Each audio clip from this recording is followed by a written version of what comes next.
In the beginning, before the world was carved by iron and concrete, there was only the sea and the sky. The ancient tribes lived in a fragile harmony with the coastlines. They were the children of the tide, masters of the ship air and the net. The radio opens on the horizon bathed in sickly, golden light. The sun struggling to pierce through heavy, moisture-laden clouds. This was a world where every meal was unto blood and sweat. We see the tribesmen, their bodies lean and sun-darkened, standing in the churning surf. They were not merely fishing. They were engaging in a ritual survival. The waves, white-capped and hungry, crashed against their legs. They used long, barbed spears and woven nets. Techniques passed down to 1,000 generations. There was a sense of pride in their work, a quiet confidence that they were the apex predators of their domain. But nature is a fickle mother. The depth of the ocean holds secrets that the surface world had long forgotten.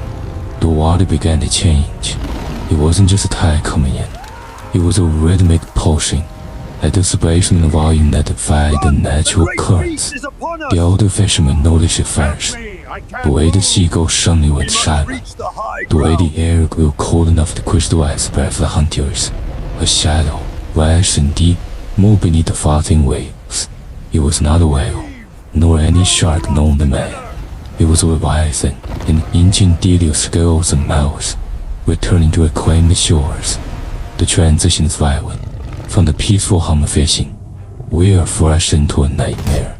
The Leviathan breaks the surface not with a splash, but with an explosion of blinding fury. It is a creature of impossible geometry.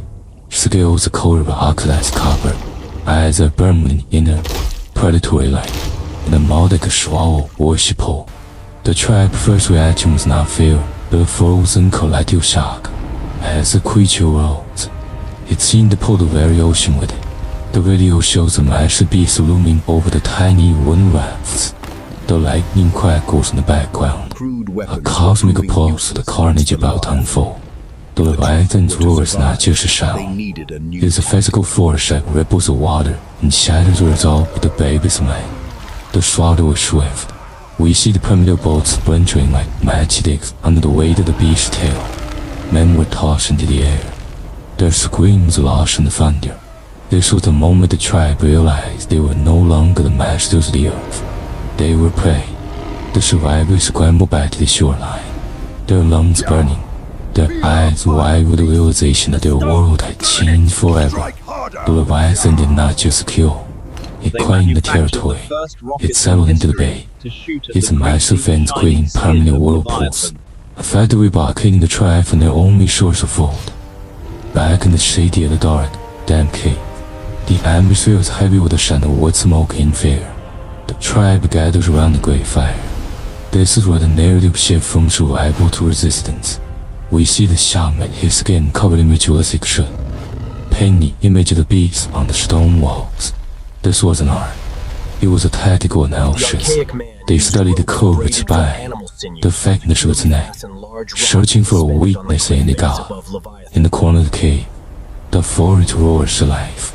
The sounds of hammers hitting anvils become the heartbeat of the tribe. We see the blacksmiths, their muscles glistening in the firelight, crafting weapons of a new era. They were moving from bone and worked the crude iron and treated steel. They forged massive harpoons, chains thick enough to hold mountains, and jagged blades designed to pierce the Leviathan's impenetrable hide. The strategy was born of desperation. They knew they couldn't win a direct confrontation in the deep water. They had to bring the fight to the shallows, or better yet, to the land.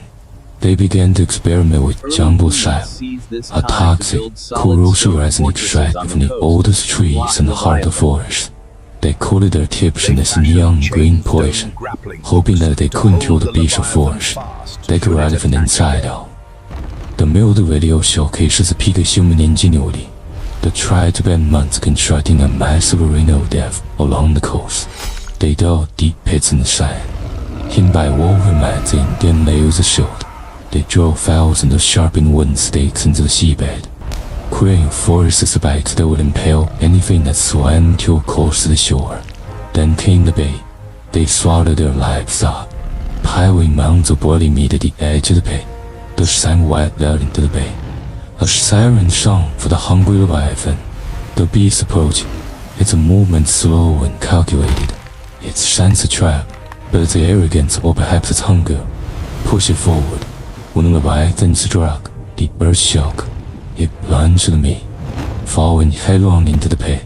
The tribesmen emerged in the drilling, thousands of them, shouting war cries that echoed off the cliffs.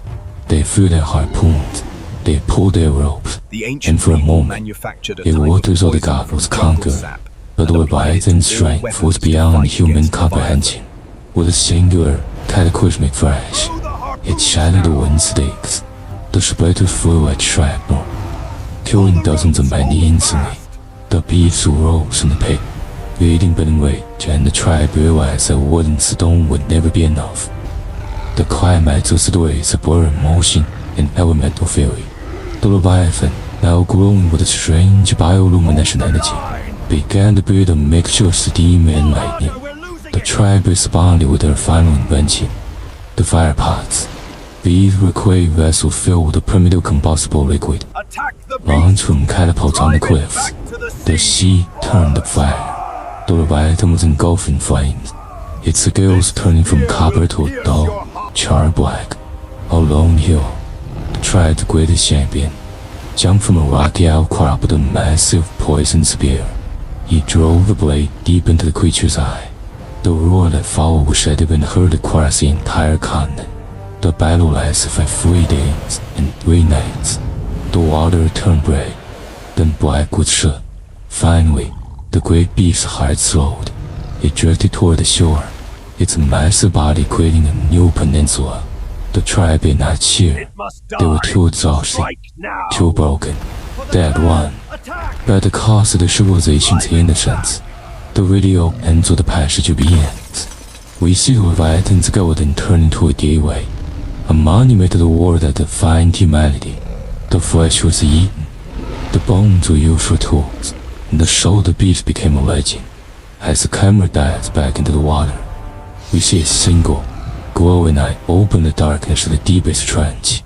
The war was over, but the sea never forgets.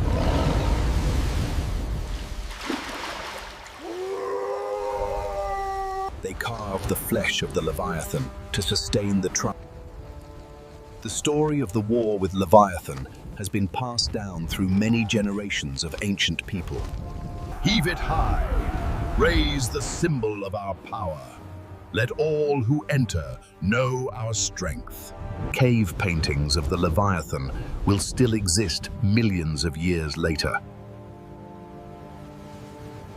The ocean returns to tranquility, but deep beneath the water, people still fear another Leviathan that might awaken.